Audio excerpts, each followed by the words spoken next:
Mi nombre es Carolina Hoyos, yo vengo de la provincia de Mendoza, soy enóloga y maestra destiladora. Me dedico a desarrollar bebidas alcohólicas desde el 2016, pasé por proyectos como Casa Tapados, Gin, Príncipe de los Apóstoles. La música no está un poco alta. Vamos a hablar ahí con los chicos a ver si se puede bajar un poquito.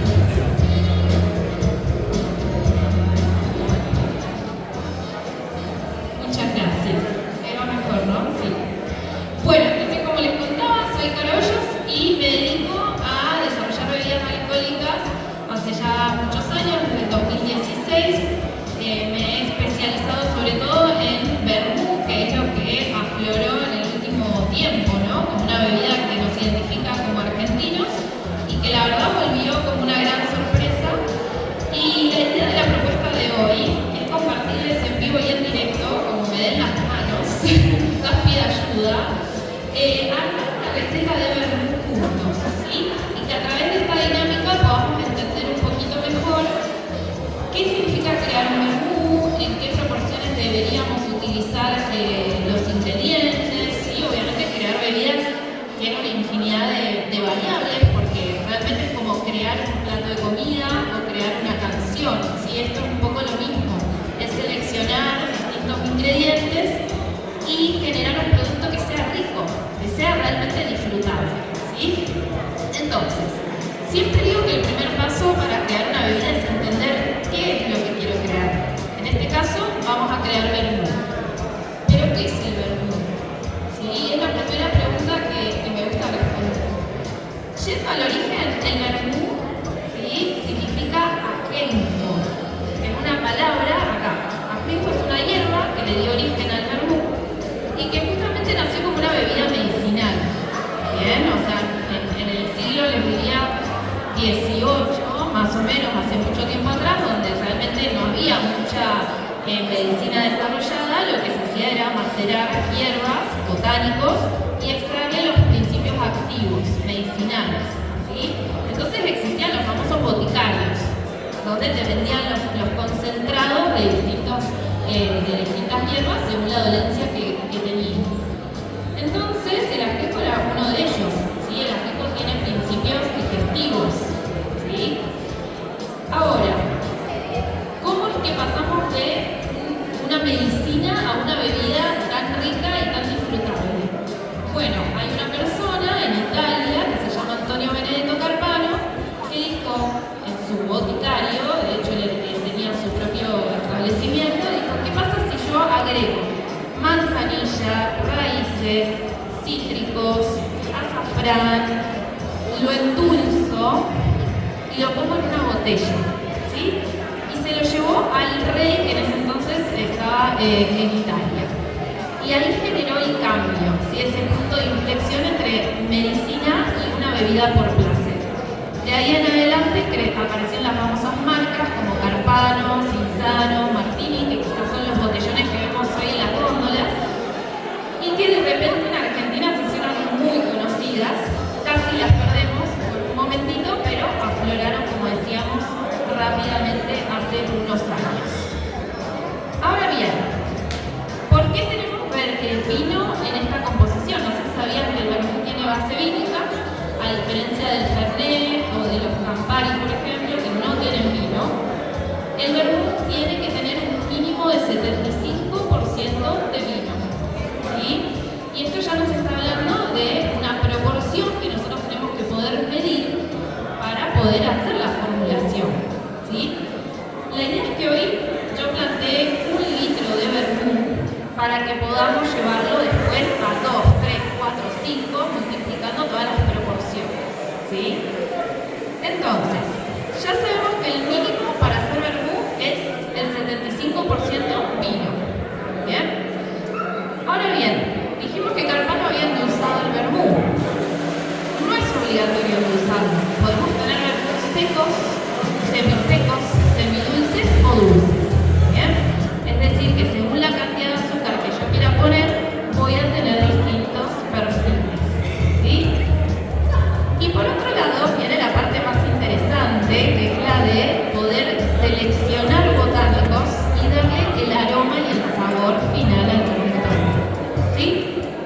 Bueno, entonces, la tarea que tenemos hoy es, por un lado, probar el vino, ¿sí? Ya dijimos que es el componente mayoritario y por lo tanto, para conocer bien el producto que yo voy a desarrollar, necesito entender qué tipo de bebida voy a usar, ¿bien? Entonces, siempre mi recomendación es que prueben el vino que van a usar. Quizás hoy pueden ir a una góndola de vinoteca o supermercado y elegir, ¿bien?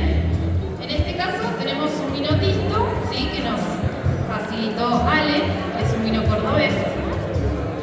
Siempre vamos a ver el aroma, vamos a oler el aroma y después vamos a probarlo.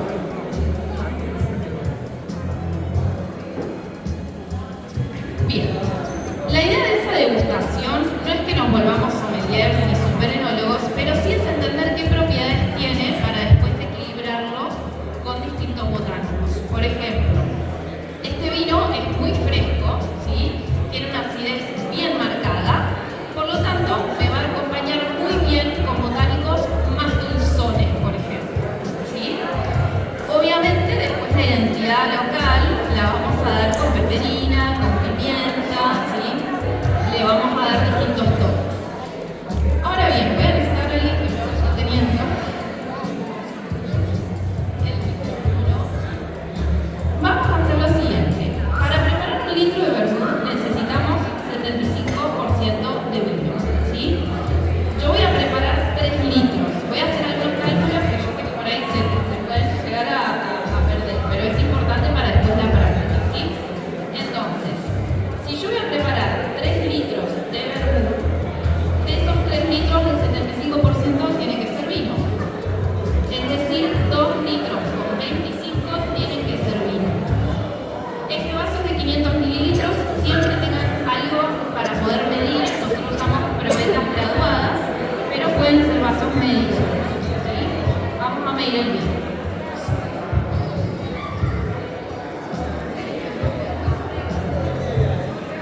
Bien, entonces son 4 vasitos y medio. ¿Más vale? Es bastante ácido, ¿sí? Tiene notas a arándano, a frutos más ácidos. Va a ser interesante el trasvase. Acá vamos a comprobar también el pulso. A ver cómo hacemos. Que no se vea, que no se vea. Perfecto, perfecto. ¿Cuál es la idea de entender esta construcción?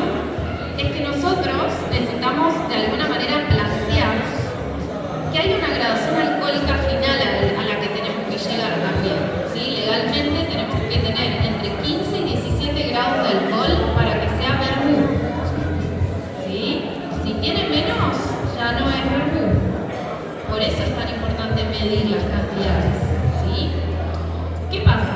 Un vino normalmente tiene 12 grados, 13 grados de alcohol. Es decir, que en su forma natural no llega a los 15 o 17 grados de alcohol.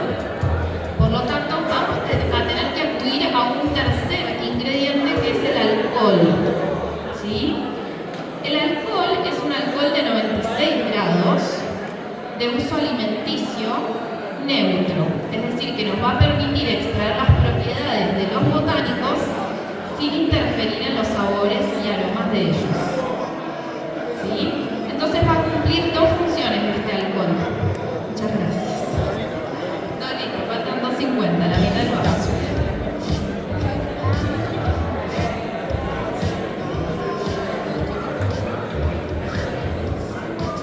Muy bien. Entonces, de los 3 litros de vermut final, ya tenemos el 75% vino. Ahora va a venir la parte de encabezar este vino, es decir, le vamos a subir la graduación alcohólica para poder extraer las propiedades de los botánicos, ¿sí? Entonces, vamos a hacer un agregado, ¿sí? Ya te digo de cuánto. Siempre hay cálculos. Es decir, acá tenemos 2 litros 25 con 12 de alcohol, más o menos.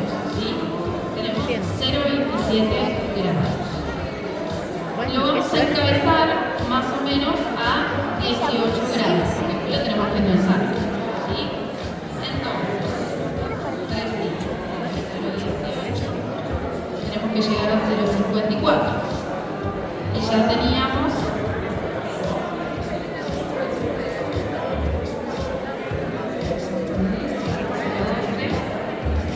menos 0,54, estamos 0,27. 280. Bien. Todos estos cálculos quizás ahora son un poco complejos, pero están todos relacionados a la cantidad de alcohol que tiene el vino y a la cantidad de alcohol que tiene el alcohol. ¿Sí? 280. Justo agosto, mirá. Adentro. Esta práctica se llama encabezar. Es subirle el alcohol al vino con un alcohol de alta graduación. Muy bien. Ahora viene, como decía yo, la parte más linda y creativa, que es poder pesar botánicos, seleccionar.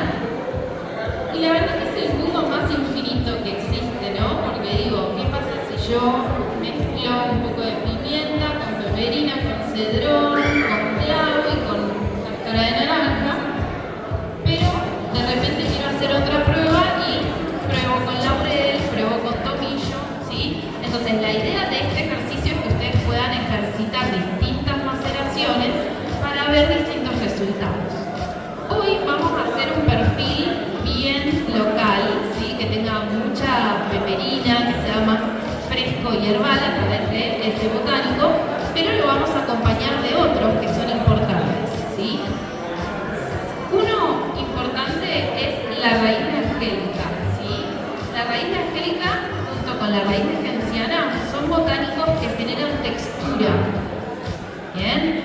Y esa es la gran diferencia a veces de vermuts, que por ahí cuando los tomamos pasan muy livianos, pasan muy o se pierden muy rápido cuando los tomamos, y eso es porque por ahí faltan botánicos que tienen propiedades más de textura, un poco más terroso, que no es la idea que predomine, pero sí que generen un sentir, que pase y yo sienta que es vermut, que hay algo más herbal, ¿sí?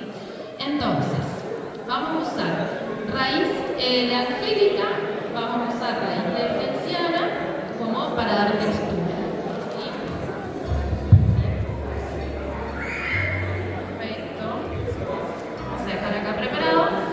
Después, el famoso ajenjo, hay todo un tema con el ajenjo a nivel país, porque estuvo prohibido muchos años y hasta hace poquito salió de la lista de prohibición. Recordemos que hacer una bebida alcohólica es hacer un alimento para la ley. ¿Qué significa esto? Que tenemos que tener recaudos de qué usamos y cuánto usamos. ¿Bien? Entonces, el ajenjo, hay todo un mito de que en la época de los artistas que se volvían locos porque tomaban la famosa absenta, la absenta tenía ajenjo y bueno, se creía que era el ajenjo el que generaba alucinaciones en las personas. ¿Bien? Ahora bien, el ajenjo medido, ¿sí? No usado en exceso, porque encima es amargo, entonces no hay una lógica de por qué usaríamos mucho. No llega a ser tóxico, por eso se saca de la lista de prohibidos y según la provincia se determina si se puede usar o no. En Mendoza lo podemos usar, en Santa Fe todavía no, pero vamos a ver si llegamos a algún acuerdo el día de mañana, ¿no? Entonces, el ajenjo vamos a usar, pero vamos a usar muy poquito, ¿sí? Solo para entender que es el que le da el origen. Y a la hora de dosificar, yo siempre recomiendo pensar los gramos por litro, ¿sí? Nosotros tenemos 3 litros, tenemos que tratar de llegar a un gramaje total de, por ejemplo, 50 gramos de botánicos, ¿bien? De esa manera sabemos que vamos a darle intensidad, aroma y sabor sin sobrecargarlo el vermut. Obviamente después podemos probar otras dinámicas, pero esta es la que yo propongo hoy, ¿sí? Entonces, esos 50 gramos por litro del ajenjo puede representar solo 2 o 3 gramos y vamos a estar bien, ¿sí? Va a aportar esa sensación de hierba sin tener un exceso, ¿bien? Entonces, otra herramienta importante a la hora de crear es la balanza y anotar todo lo que hacen, porque después queda rico y lo quieren repetir y se nos pierde la información, ¿bien? Entonces, vamos a poner De los 3 gramos por 3 litros serían 9 gramos. Muy bien.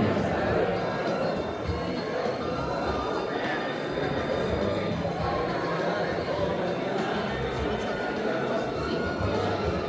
Bien.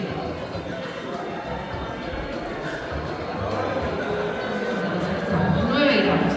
Eso lo que hacemos es colocarlo dentro del bidón.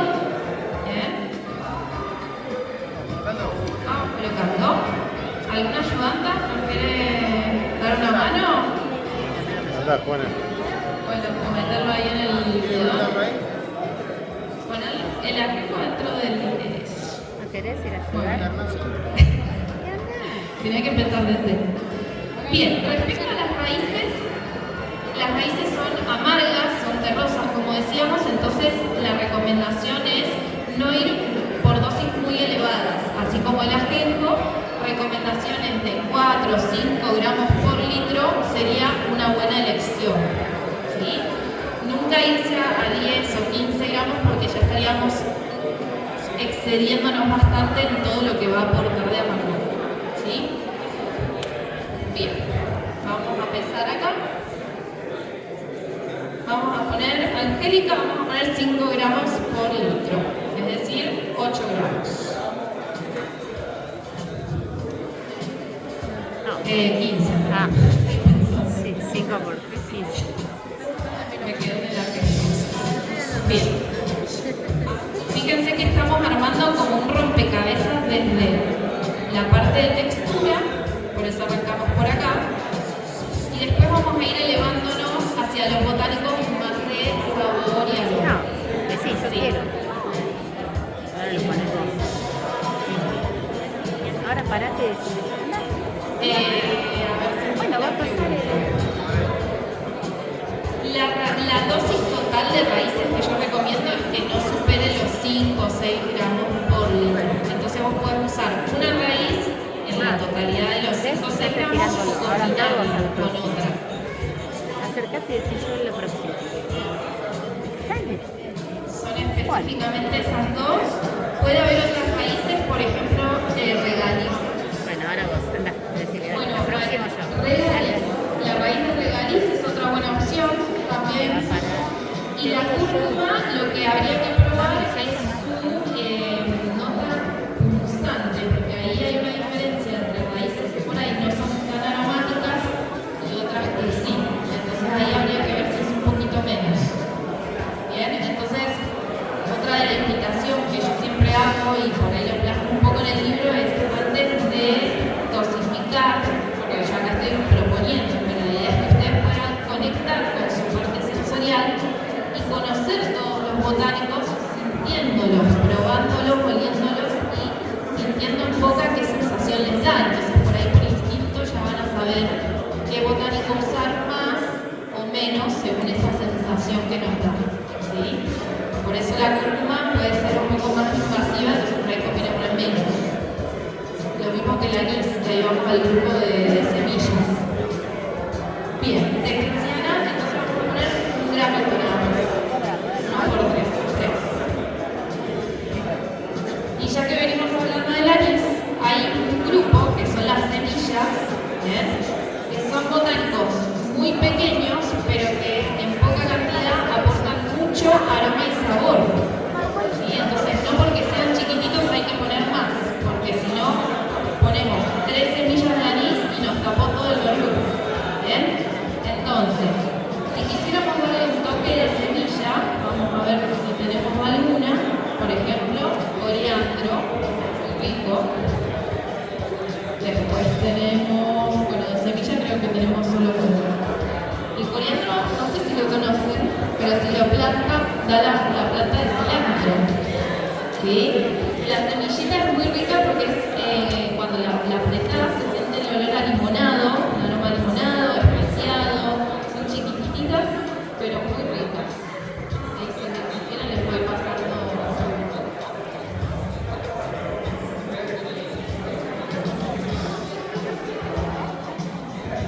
Si quieren la pueden romper un poquito.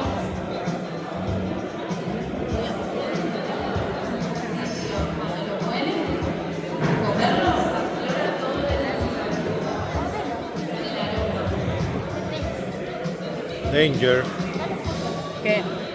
Coriandro. Es muy rica, es especiada, claro, el sabor. No picor, exacto, no tiene picor.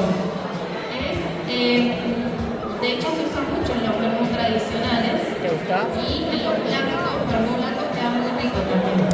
Entonces acá lo que podemos usar es una dosis quizás más grande porque sabemos que no es invasiva.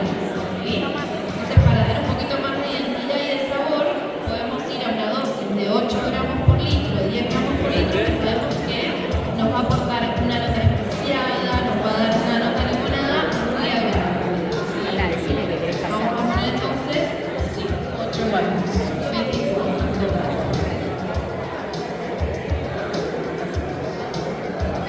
Bien.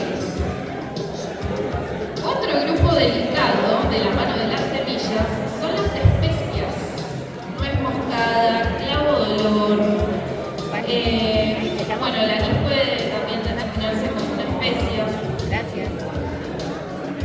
Que también hay que usar muy poquitito para darle un toque, ¿sí? Entonces, vamos a usar en este caso clavo de olor para darle un toque bien aromático, pero lo mismo, si hay que ponerle muy poquitito. Les diría en una dosis de 0,2 gramos por litro. Está rico, ¿no? Sí. Sí.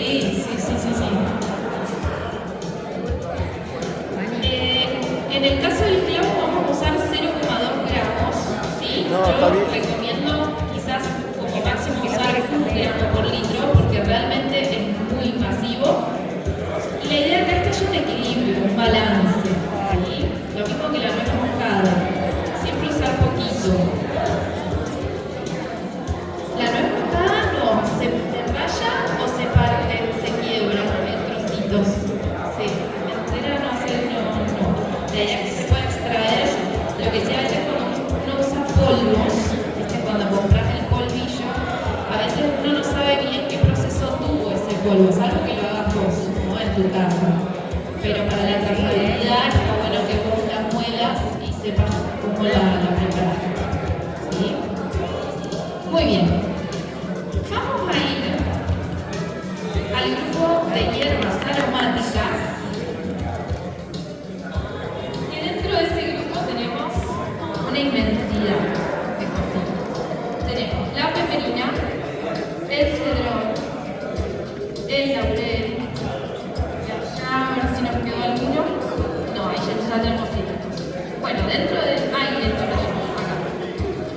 Estos botánicos son más fáciles de trabajar. La canela también la vamos a usar un poquito para dar calidez. Estos botánicos son muy lindos y son los que para mí determinan a veces la identidad de un grupo, ¿sí? Porque son los que sí podemos usar en mayor cantidad y nos van a dar esa nota más regional en este caso, ¿sí? Entonces, ¿cómo podemos combinarlos? El cedrón siempre, recuerden que es una hierba limonada, es muy refrescante, es muy rico. Hay que pensar si nosotros queremos más alimonado o menos alimonado, ¿bien? Y por otro lado, el laurel, nosotros decimos en la jerga que es más balsámico, es más refrescante, es más de la cocina, ¿no? Bien, y es bastante invasivo. Mientras que la peperina nos refresca, nos da esa cosa más de tierra, de monte, y ahí podemos jugar un poquito más. Entonces, en mi recomendación, en el caso de la peperina, vamos a ir con 10 gramos por litro, lo vamos a hacer bien mentoladito, bien monte. Podemos poner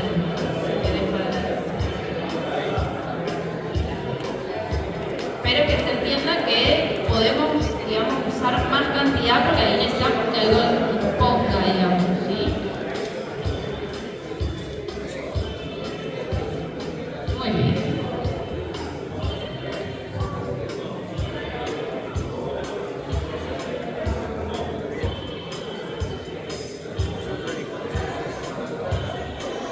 Hay un botánico que es muy interesante y se usa mucho en los vermouth tradicionales, que es la acacia, ¿sí? La corteza de acacia. Esta corteza es especiada, pero a la vez da calidez. Bien, entonces también es importante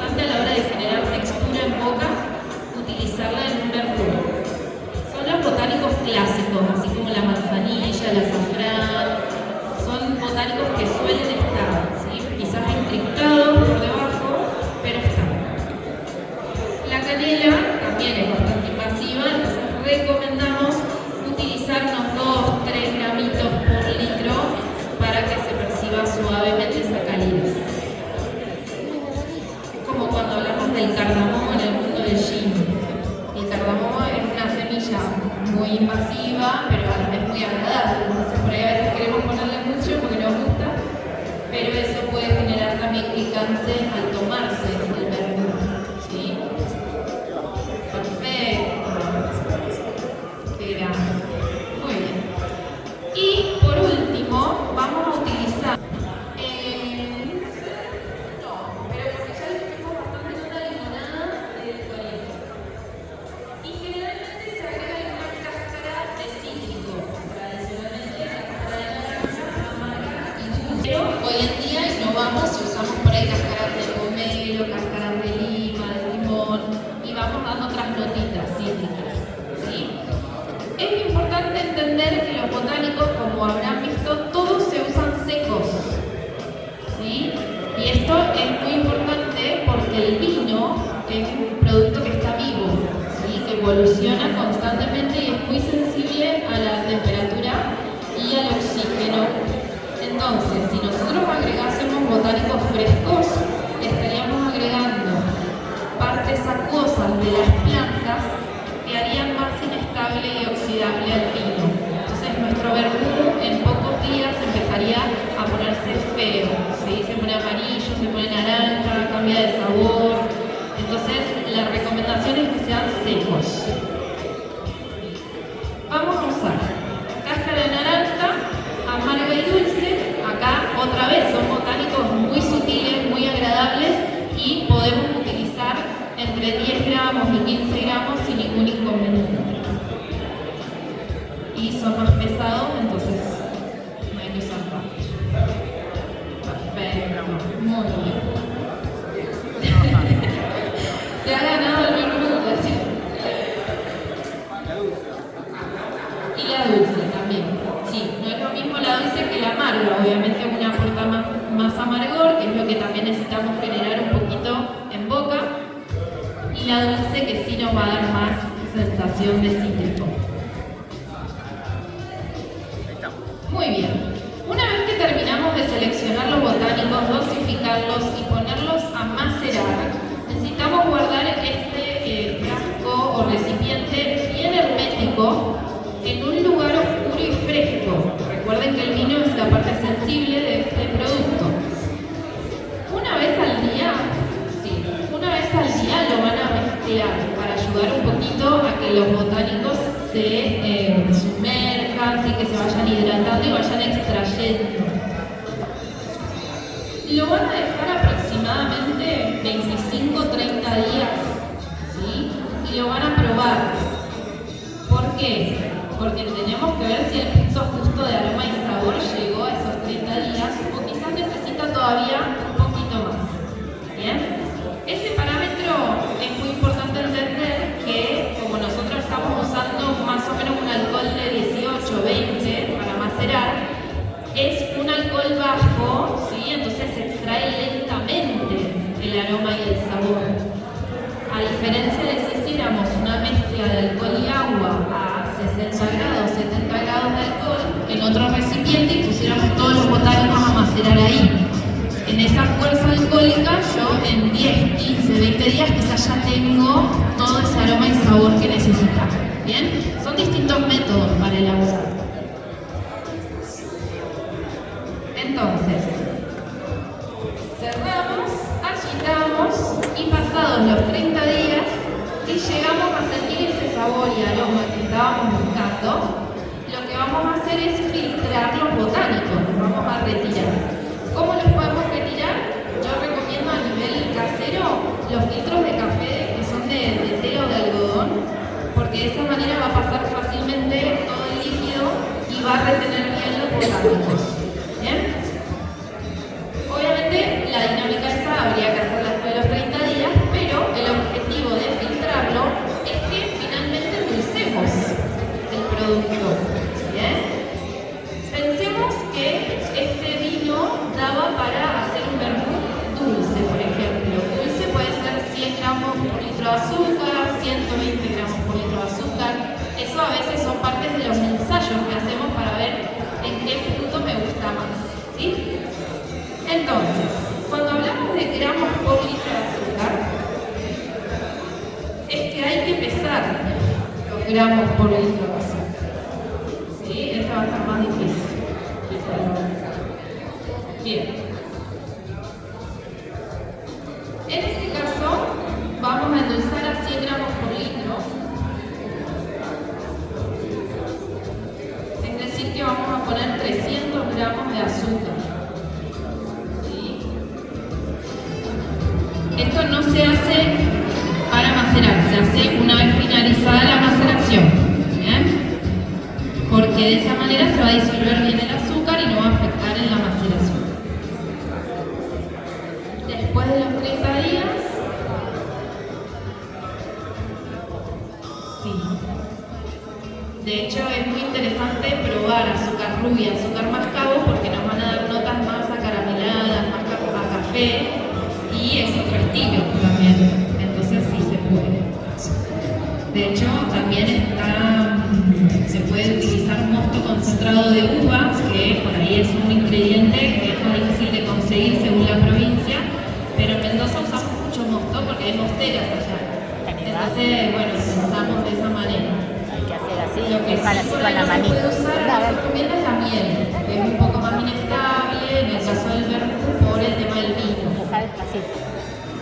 Está difícil. Bien. A la hora de endulzar, vamos a tener que hacer una buena agitación, una buena disolución, porque obviamente al haber algo de alcohol en la mezcla, el azúcar le cuesta más disolverse, es una cuestión química, ¿sí? Entonces vamos a tener que mezclar bien, vamos a tener que agitar hasta que veamos que no haya ningún granito de azúcar en el fondo. Yo ya estoy en la playa, ¿me entienden?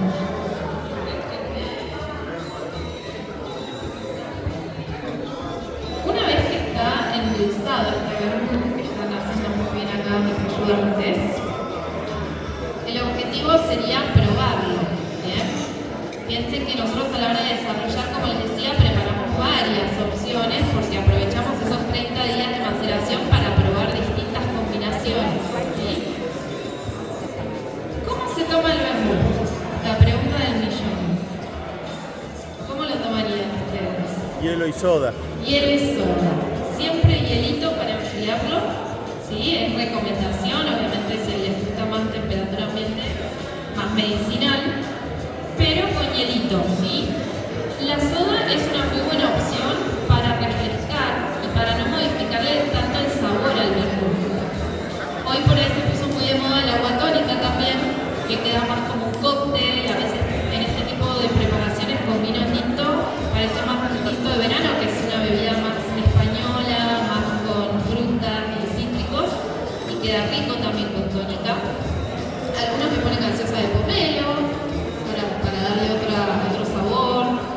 Lo importante es que acá, a diferencia de un fernet, por ejemplo, que a veces por ahí combinan muy poquito vermú con mucha gaseosa, porque creemos que es como algo muy amargo y en realidad no, es muy dulce, muy dulce. Entonces la combinación es más refrescante y más agradable, haciendo una proporción de 70% de vermú y 30% de soda o agua tónica. ¿Sí? De esa forma no aguamos tanto la parte del vino y de los aromas y sabores de los botánicos. ¿Bien? Bueno, ha sido un hermoso caos a veces crear esto en vivo y en directo. Puede pasar. Pero bueno, la idea es que hoy se lleven un pantallazo de que construir un vermú requiere entender de cantidades, ¿sí? Para que haya una lógica de aromas, de sabores, de denominación, que cada decisión va a modificar el perfil que ustedes quieran crear, y esa es la parte más linda por ahí de estas bebidas que podemos crear infinito, y que lo disfruten con conciencia también, porque es un alimento que es muy rico, pero también hay que tomarlo con cariño, con conciencia. ¿Sí? Bueno, si tienen dudas o consultas, respondo, y si no, después pueden llevarse mi... Exacto, sí se puede empezar con almíbar. Ahí entra un poquito la parte de después calcular qué concentración tiene el almíbar de azúcar, porque nos puede llegar a digamos, de vino o de alcohol y diluirlo toda la preparación. Es algo que hay que calcular, pero se puede, ¿sí? Sí, es una cuestión de cálculo. Y es más sencillo agregarlo ya al suelo, obviamente, ¿no? Disolverlo en vino también. Sí. Una proporción. Sí.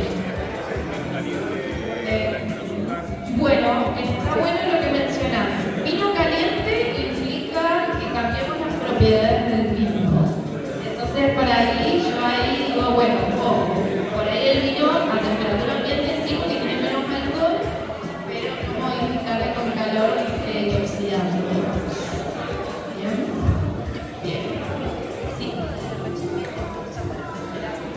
Bien, recomendación de recipientes, frascos de vidrio con boca ancha y tapa rosca, ¿sí? Este tipo de envase de plástico es muy bueno igual porque se usa alimenticio y no modifica los aromas y sabores.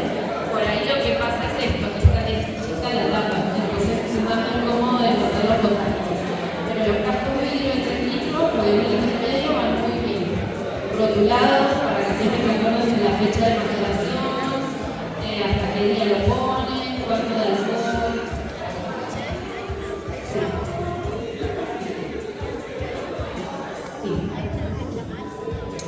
Sí. Sí, yo les diría que no más de 1 mes y medio o 2, o sea, 25. ¿Por qué? Porque ya el vino con botánicos sumergidos por ahí empieza a verse modificado también. Entonces puede haber oxidaciones y puede tornarse un poco agilizado de antemano. Entonces la idea ahí es que no lo tengamos tanto tiempo, ¿sí? Esta es la parte dificultosa del vino. Por ahí en las bebidas más maceradas como el fernet o el bitter rojo es más fácil porque es solo alcohol y ahí uno puede dejarlo macerar.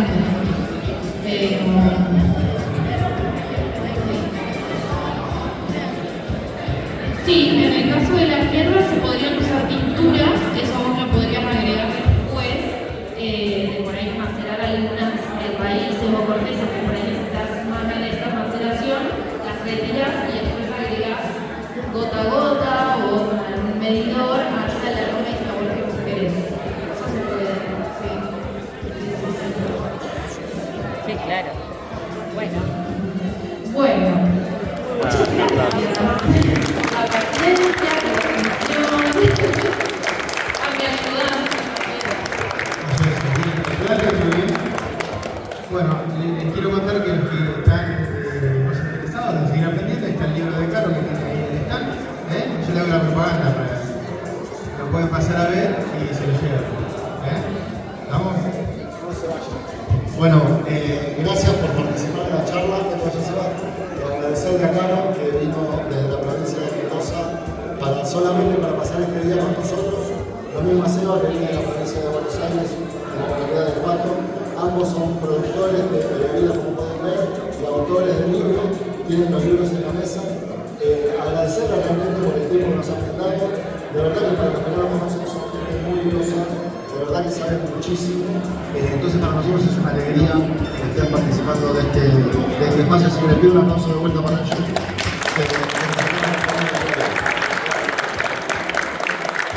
Ahora en 15-20 minutos tenemos a Marco Francisca, que anda por ahí dando vueltas, un sommelier de la provincia de Córdoba, que nos viene a traer una charla, un taller de gin, más allá del gin y tonic. Va a preparar unos tragos con champán, también de la zona, con gin, por supuesto que está participando en este tipo, así que se va a poner realmente muy lindo. Si quieren recorrer un poquito más, seguir probando, seguir tratando, los convocamos en un ratito para que vengan a participar de la próxima charla. Muchas gracias.